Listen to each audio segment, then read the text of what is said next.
da men esasla tutayda gen galeriyan zat var. Gıyz bilen duda gıtçılık yok diýerler. Men şu oglanlara seslenýänler şunu diýmegimin sebebi, yani Türkiýede bir Türkmenistanly ayal Ýaşukada ýatyr ýakalanýar. Ýakalanandan soň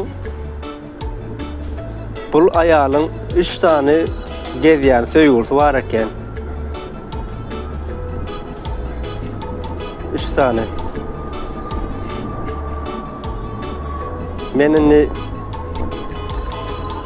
diýjek bolýanym 3dem bir-birinden habarly ekenler. Ya men bu oglanlary düşünmedik zadım var. Size başka gıyz ýokmy? Ya onky üýtgeşikmika, ya gazyllanmyka onky? Ya 3 oglan olup biriniň ýanyna näde iştäňiz alýar? 3dem bir-birinden habarly iň gynanyrjy adamlar. Gıydam gatı bagytly oyunu oýnaýan gıyz bolmaly.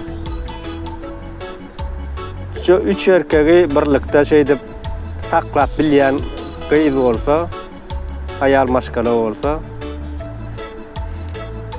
şolema gatı roluny oýnaýan adam bolmaly. Beýdiýsem gıyzlar hemmeňize özüňiz alynmaň, oglanlar.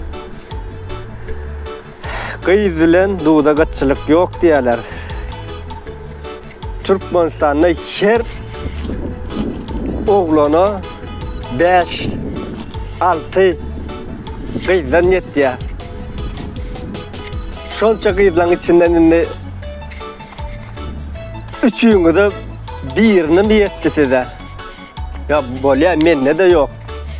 Menem söýgülim yok. Eyvallah.